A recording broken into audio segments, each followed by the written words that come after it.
What the hell is this game? This is not the game I have fond memories of playing. It's not the game I used to play every night for hours. The game where I tried to get a god roll of every weapon, or tried to do all the dungeons solo flawless. What happened? Is it me?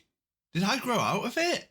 It has been over 8 years, or was it the game itself? Why don't I have any feeling of excitement when I hear that music?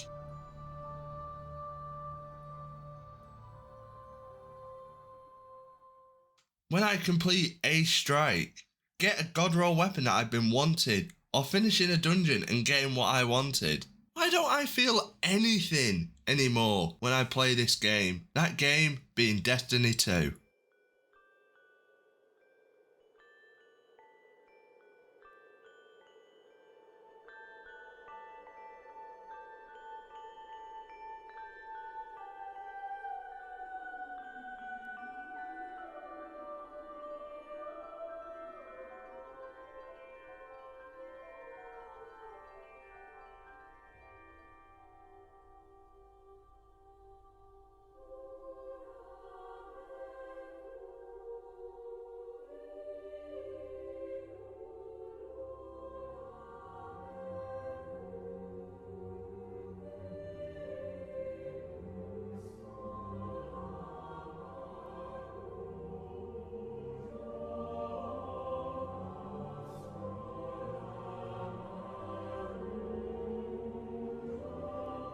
So why listen to me? I'm just a small guy with 100-ish subs, but I have been a huge supporter, fan and defender of this game ever since I put my disc in my Xbox over 8 years ago. I'm someone who has played every DLC, every season. I've been at this game's side for all the incredible highs and all those disappointing lows. It has been the game franchise I have played more than any other without competition, with a grand total of 6,141 hours, or 255 days, 21 hours across both Destiny 1 and Destiny 2. Small numbers to some and absolutely gargantuan numbers to others. Or another way to put it, since the day I started playing, it is 8.4% of my life spent on that game since the day. And if you exclude sleeping, it is 12.6% of my awake life since that day. So, a lot. But something happened fairly recently to me, and looking back, it was inevitable that this day would come. I have become apathetic to this game that I once loved, the one I would defend endlessly against my friends, trying to convince them to play it as it was so good and enjoyable. So how did this apathy set in? And how come it seems like it isn't just me feeling this? That over the past few months, most big Destiny content creators and fans have too fallen out of love for this game. My story begins in mid-2015. My brother had recently broken up with his girlfriend, and one day he left his Xbox at mine, and I saw this game, Destiny. And what I played could only be described as an awakening. Not sexual, but something in me fell in love that day. It just felt right. The gameplay was quick and responsive, I felt powerful but with areas still to improve and learn upon, and fell into a world of lore that I have never experienced before. I played it for hours and hours, for days and days. Then, before the release of House of Wolves, a mate of mine came to me in school, he invited me to his fire team, and we did all the endgame content that had previously been inaccessible to me. And now I know for a fact that if he hadn't come to me, my Destiny story would have ended there and then. We did everything together, raids and nightfalls on all 3 characters every week, Prison of Elders every week. It was an incredible time for me to be a Destiny player. Not to mention, I got my first exotic from my first Prison of Elders with them, that being Galahorn. Lucky, I know. This process carried on until the Taken King launched, and like 99% of other Destiny fans, loved it, and did the same process of raids on all characters, nightfalls every week and so on. I absolutely loved my Taken King experience. Rise of Iron was much the same. However, before that was my first ever experience of this Destiny apathy cycle. As I remember at the time, there was not a lot of content to do. Most people had completed what the Taken King had to offer and were begging Bungie for more content until the next DLC. Sound familiar? And that was what spawned the April update. And Rise of Iron came and went. A bit of a tangent here, I am a big fan of Rise of Iron. It is my favourite DLC with nostalgia included. Otherwise, it's a Witch Queen if I look objectively. I even remember the day. It was taking ages to log into the servers, and this was when the reset time was 10 AM here in the UK, so I was just watching Tefty Tef's livestream while we all eagerly awaited to load into the DLC. And like I said, I loved every bit of the story, the raid, the lore, everything. The setting, the plague lands, loved every bit. And of course, the Outbreak Prime quest. I was on the reading binary team and I felt really smart doing it. To me, nothing could go wrong. Destiny was in its prime, especially when the Age of Triumph came to the game. Still, to many, the peak of Destiny. Everything in the game had been improved and reprised. Trials, raids, and all the glorious loot associated with it. Me and my friends would play trials every weekend to try and get 7 wins in order to get the weekly weapon. It was a great time and I have so many great gaming memories from that game with people I still call my friends. But my favourite moment has to be doing the Vaults of Glass with 4 of my friends and one of them being stupid and dropping the relic on Templar. Great moment. Destiny 2 was then on everyone's lips. Bungie had learned from their mistakes from the first game. It was going to be more cinematic, more action, better loot, and a more balanced game. Expectations were sky high, especially after the Age of Triumph. When it came as well, I nearly burst into tears loading up the game. This is still something I thank Bungie for, showing the 5 teams I complete the D1 activities with, even though it doesn't really show all of them. But the game was better, and along with the shortest of my friends, we completed the campaign and loved it. It was so much better than the base game of the first game, but then it hit us like a truck. What the hell was there to do after that? Sure, the raid, but the loot wasn't exactly spectacular, and they removed random roles, so one by one, my fire team of 5 became a fire team of me. I was still confident the game had a lot to offer and still played it most of the time. Curse of Osiris, where Destiny nearly died a final death, as it bombed heavily. Community sentiment wasn't too high to begin with, but with the reveal of 2 tokens and a blue, and a god-awful system to grind weapons for the DLC, Destiny was nearing ever closer to that cliff edge, teetering on the edge of shutting down. I myself like the actual campaign of Curse of Osiris, and still believe that Panoptes is the best design Vex in all of Destiny history. And that reveal of the future and past Mercuries was really good. But that apathetic part of my mind wasn't coming for me yet,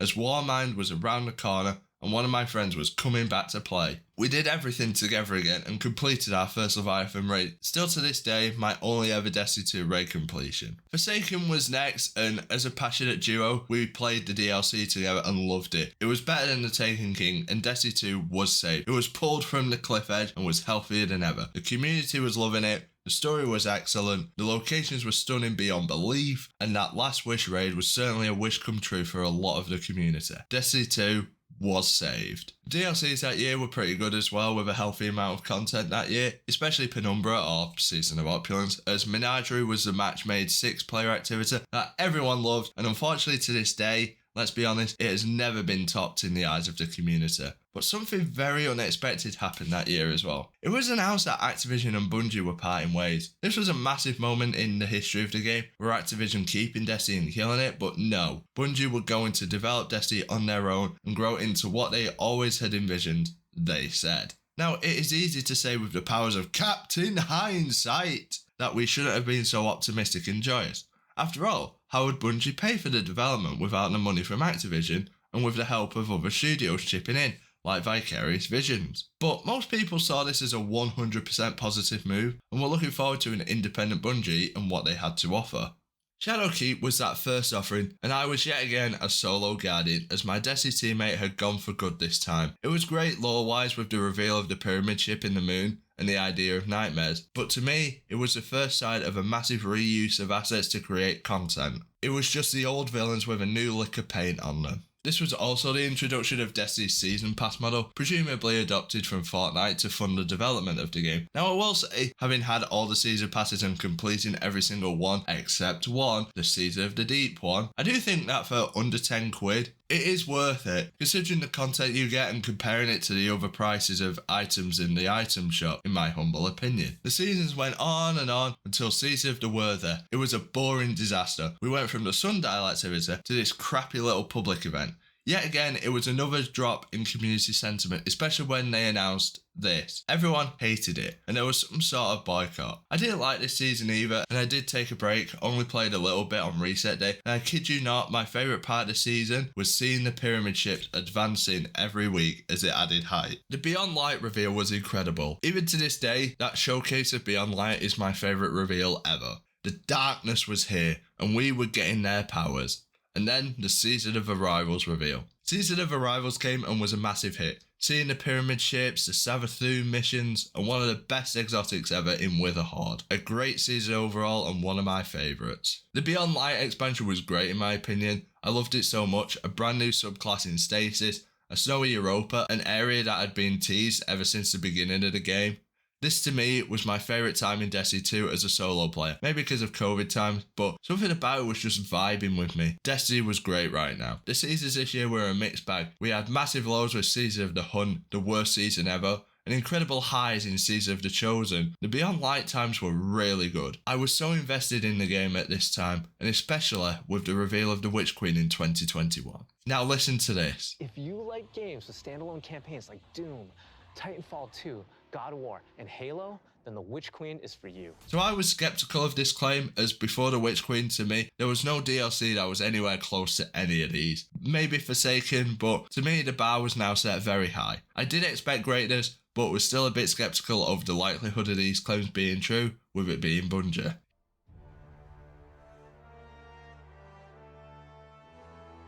Here it is, the Witch Queen and Savathun, the sister of Oryx and someone we have been waiting to fight for over half a decade. Now, did it live up to that quote from earlier? Yes. The campaign itself was incredible, especially for a lore lover like me. The missions were longer, more engaging and rewarding. The missions were diverse with puzzles and full of different locations, like Savathun's castle, her ship, and an underground lava-filled fortress. It was a wild ride with twists and turns everywhere, with secrets slowly unraveling, and during the Sagira saving mission, I stand before a being with 1,000 names. It whispers one. The witness. Who is this witness? I knew of an entity that was in the line between light and dark. This be it, the most powerful being ever? The rest of the campaign was sprinkled like this, and then these cutscenes that revealed the truth about the Hive, and how the witness lied to them to turn them from the Traveller and turn them to the deep. Especially as someone who watches lore videos and knows the Books of Sorrow story, I was astounded by this revelation. And then the final mission is on the same scale as Regicide from The Taken King. The location was spectacular, and the final boss fight was fun but still challenging, especially on Legendary difficulty. Which by the way was an incredible addition, and all this put together certainly made the DLC one for the ages. It exceeded my expectations, and finished with these two cutscenes.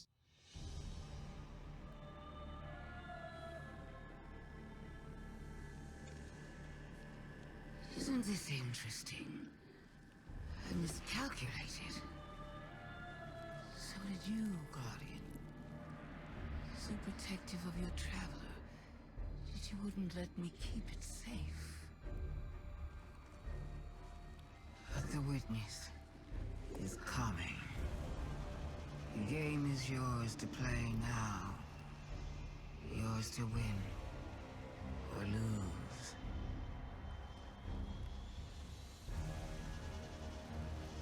Just don't say I didn't warn you.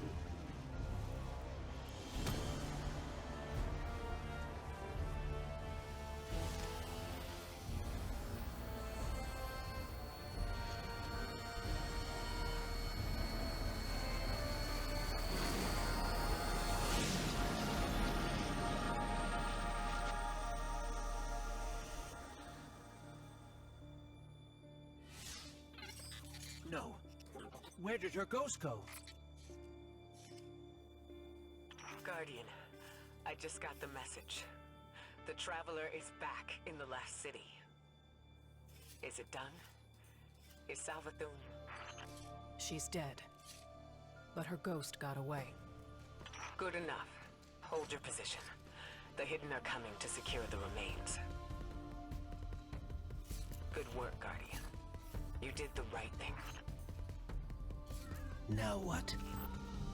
Now, We prepare for the witness and stop the next collapse.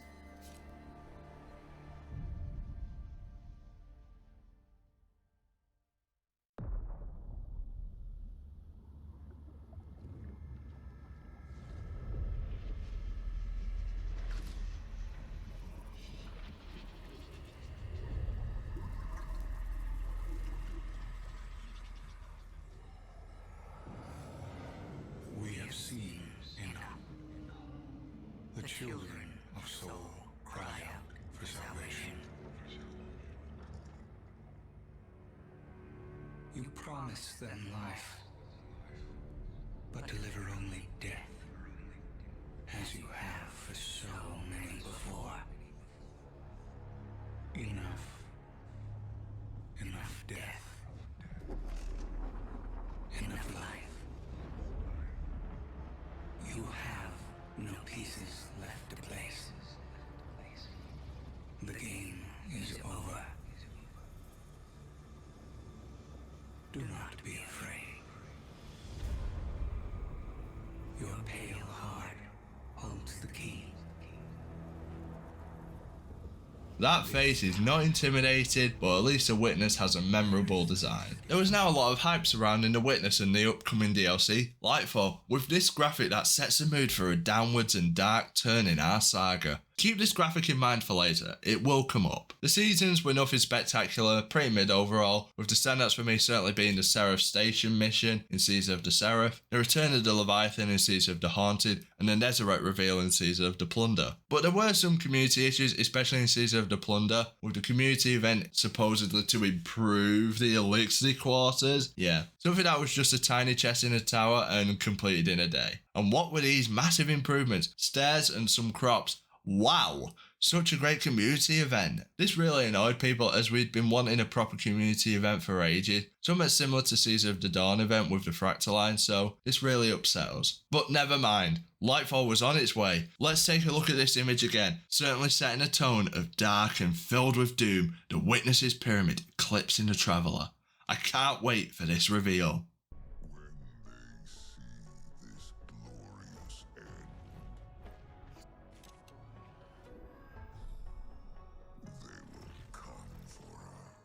What the fuck is this? Neon lights, bright colours, massive set, Spider-Man web shooters? What happened to this? The reveal showed something no one expected, an 80s inspired Neon Wave DLC, which was meant to be the one where the Traveller and Guardians lost. Oh, that's what this image meant to me, but it looked more fun and jokey than serious. Surely they won't go down this road, not after the tone set by the Witch Queen DLC. Like I said, this was a very surprising reveal, but the community was still somewhat excited as the Witch Queen was such a success, and this will be just like it, if not better. Surely? Right? Right? Now this trailer really excited us as a community as it showed so much action, the Traveller fighting back for once, the destruction and massive stakes we'll face on Neptune, the Witness's powers easily killing ghosts and guardians, and this fantastic image which shows the pyramid surrounding the Traveller. Finally, a fight between the light and the dark. Hype was skyrocketing, everyone was getting involved, so much that Lightfall led to the largest amount of Destiny 2 players, at least on Steam. But that just shows how this DLC was growing the community. From the great word of mouth from the Witch Queen, more people had decided to play the next installment. Now what a load of shit. What are you, Lightfall? This DLC is the biggest filler I have ever seen. Now there have been countless videos going deeper on this, but when the first cutscene and last cutscene merged this perfectly together, something was filled in between here. Like, after this, what the hell was the Witness doing there for 6 to 8 hours while we did the Strand DLC? Did those in the helm not think to do something? I thought Mara was one of the most powerful beings in the universe. Why are you there? Get out and try and do something. But yeah, this was a joke. Yeah, Strand is fun, the cutscene's spectacular, this part of the first mission breathtaking, Tormentor's terrifying, but everything else, really, this is what you made us pay more than any other DLC prior. This is what you delivered. What a joke. This DLC to me is the biggest disappointment in my 8 years of playing. To me, it is the worst major DLC by far, and if we include all the smaller ones as well, I generally prefer the main campaign of Curse of Osiris and Warman compared to this shite. The only one I prefer it to is the so-called campaign of The Dark Below. This really upset me, and let me tell you a story of one of my friends. I'd been trying to get him to play Destiny 2 for a year, and had finally agreed to get Lightfall. My dream had finally come true, to get him to play this game I love so much. But when Lightfall released, I told him that I can't in good conscience let him spend any money on this, so I told him don't buy it. That broke me, something I'd been trying to do for a year, and because of this release, it was all pointless. I carried on playing the DLC, mostly with my brother, getting Excalibur, doing the legendary campaign on only one character, still haven't completed it on my Titan, getting all the exotic weapons and doing all the seasonal missions, as this is what's meant to keep me engaged, isn't it? But it just felt so off, so boring, so repetitive, as by this time it had been over 3 years of the same seasonal model, and the jig was up. This all came to a head with me in Seas of the Deep. I was initially liking it, Titan was back, the dungeon was incredible, and has the best armour in the game. And that cutscene, which is quite possibly the most important cutscene in lore history, the origins of the Traveller and Witness, great. Why was it in Lightfall? Also, is it just me, or did the Traveller come out of the ground? So did this race make the Traveller, or is this race the first life in the universe and the Traveller was the core of the planet? Who knows, maybe we'll find out in the final shape. So I thought, wow, why the hell was this not in Lightfall? I would have put it in when we first see the Veil, as it could be a vision it shows us before we fight Callus, to finally answer some long-awaited questions. Anyway, by this point I was only playing Destiny to do the story every week. That was it. I wasn't grinding anything else, and this was the first season pass I have never completed. I only got halfway. And when the quest for the Wicked Implement released, that was when I gave up. I have to do this stupid fucking fishing in a looter shooter to get access to this quest. I was like, fuck this, fuck you, Destiny. Now, this wasn't the first time a thing like this happened. There had always been things for exotics I hated, like Hawkmoon, but this was something building up over years of mediocrity and repetition. Something that I kept forcing myself to play. Surely it will be okay soon. Next season will be the fix we've been waiting for, but time after time after time, it just never happens. The Witch Queen DLC was the exception, not the rule. Looking back over my 8 years, Destiny has always been mid to me, and that live service model has contributed. It had stretched the development so much that the quantity over quality had become company policy over at Bungie. This speech at GDC is a prime example of how to be a developer with the wrong motives, in my opinion. I mean, when you're saying Elden Ring is bad for over-delivering, you're just wrong. Quality over quantity, ever heard of that? If you make a great product, people will come, money will come, but this live service model tries to keep you playing with little bits over a long period rather than a one and done transaction for a great game. It is something that won't change at all until the next business model comes along that makes more money than live services. This has all culminated into more community dismay than I have ever seen before. More creators and individuals are making videos like this one, and even Joe Blackburn had to make a video talking about what's coming. Now, I have purposefully written this before the showcase for the final shape and the next season. This is because, as the title says, like a victim in a toxic relationship, I keep coming back, and I can't deny I am excited. I know I will play the story quest of these next 2 seasons, and will play the final shape, and maybe even beyond. Who knows? Even though I hate it so much now, I haven't properly played it since the release of Lightfall. I still love it and want it to be better and improve, and hopefully this showcase will be better than the Lightfall one. I guess we'll see. Yes! Thank you, Commander. Let's see. It's a square! Come on, it's a square! You will go inside the Traveler. The journey will be difficult. Oh yeah, like that wasn't obvious. So is it like unique to everyone? The Titan armor looks good, that helmet. Right, so definitely what's it called? Tears of the Kingdom. So is this literally like Revelation from Zombies? Like it's just a mix match of different areas we've already been to. What the hell is that? Ooh, new enemies, okay, new tormentors.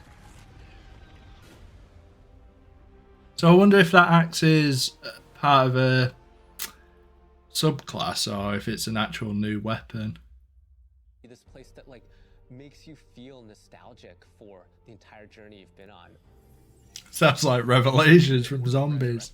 Fix all that. So it's trying to put the universe into this frozen perfection where everything's just exactly how it thinks it's supposed to be. That is the final shape. Pretty good motive, pretty interesting. Relationships with these characters that we've known for so long. Zavala, Ikora, our Yes. get to reconnect with Cade 6. Been 8 years. Like, And we're only just making a connection. and every Wonder if they're increasing fire team size, maybe? Are they bringing Siva back? Is that the Plague Lands?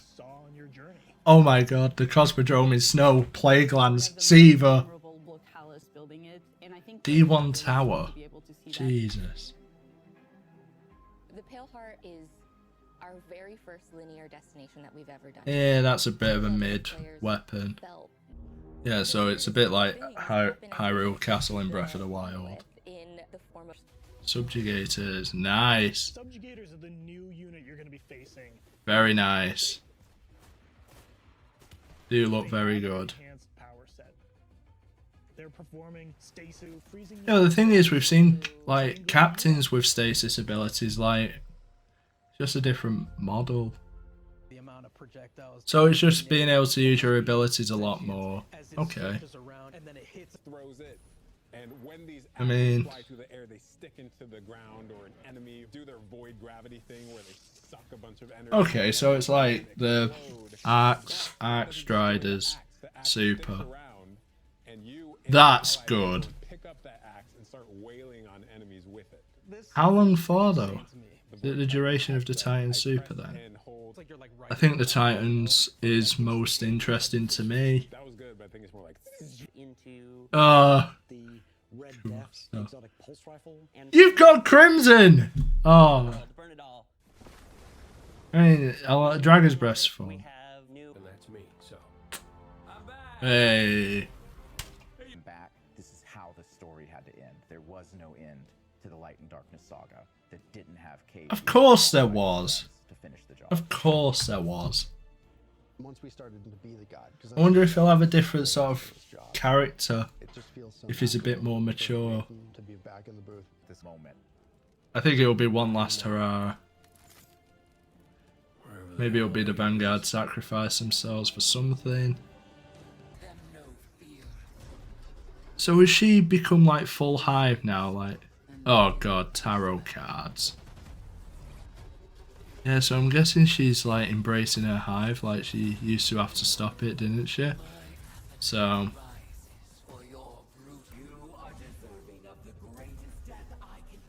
that's not Xivu, is it? Season of the Witch. Okay. Was that Xivu Wrath? Interesting. I mean, wouldn't be surprised. So she's gonna grow into like a boss. Yeah. Magical powers, eh? Playing Destiny Legacy. So that's like Ash's like thing. Oh my Christ! How many are there? I'm such a sucker for deck building. Like being able to like bring that. I'm not. I am not into deck building. Yeah, really. 17 Spires, our new 3-player offensive. You're doing a lot more. Typical. So you can just play it endlessly then. We really wanted to make sure So it's a bit like a hard mode. for any exotic mission content coming in season on the exotic mission rotator. Yep, love this idea. Press R. Like this is some of the best content ever in the game. This is some of the most fun content. Lo-fi PvP map comment. It's really exciting. It's Don't care. Like generally don't care. PvP I haven't played for months. I really don't care about PvP. Shoulder to shoulder more often. So we've got the shield coming from Vault of Glass. The relic! Oh god, no! He's gonna play and drop the relic again! Oh dear! Claiming these relic dispensers and then grabbing them and it would really suit this very high. I wonder. There's only one answer. Rafa the Machine. Come on, Rafa the Machine. Feeling high there, Rafa the Machine. Oh, it's the other one. Who would have guessed? Of course it's this strike. It's been brought back and it's still soloable. Necrochasm. I really like Necrochasm. Like, I am probably like the only one, but I did really like Necrochasm. Okay, so the Irayut fight's a bit different because she's out there. LFG! Find other people to complete the best and most aspirational content in Destiny. We have a Greetings, hello friends. Oh. as an example, one of the Hello, fleshy mammals. colorblind player. Yes! Oh my god, yes! Have a mission for Forsaken, mission for Oh man. mission for Witch Queen. Wait, why are you bringing back the missions that they're all there? Is there not going to be like 1-to-1 if this happened? Oh, I really thought it was going to be, oh, we're bringing back loads of missions. So that's about Vex, clearly. Episodes provides this Scorn and Fit Cruel. For the future of Destiny. We're moving into the next stage of Destiny. I'm guessing that's about Zebra. It's only the beginning! Again! So it's the fucking end! Oh, collecting it! Oh, there's always something new to buy! Oh, what am I purchasing now? Is it the Traveler? Is it the Traveler? Like with the triangle? Oh my. Can it not be the Traveler with the triangle? That's disappointing. that is like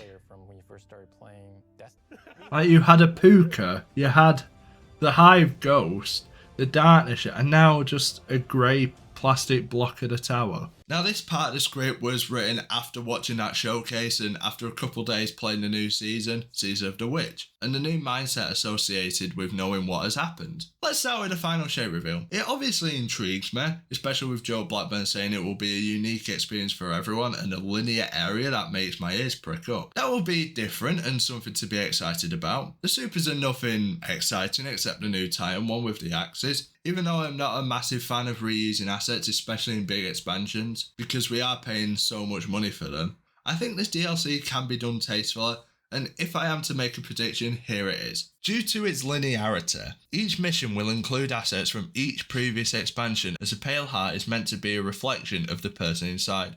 So to me that makes sense. I got this idea from obviously the D1 tower, these buildings over here that look like the ones on Venus, and this shot of Guardians climbing the Cosmodrome wall covered in snow, reminiscent of Rise of Iron. I do think that would be an alright DLC if they do, but we have 6 months to wait to see if these predictions come to fruition. The episode system that will come after the DLC doesn't interest me though. I don't know if they're ever making another major DLC again or just doing episodes, but it isn't really for me. It just seems like seasons but a bit longer. But let's get into Season of the Witch, something I have actually played. The reveal of it wasn't as intriguing as Season of the Deep, but the activities in this season are a lot better than those in Season of the Deep. I'm not sure if we will kill Ziva or Raph this season. I can see it both ways, as how will Savathun come back unless we kill her, so let's see how the story pans out. The weapons are a cool redesign. I do think that I will continue doing the story each week, but not really farming the weapons again, as it just doesn't give me any reason to.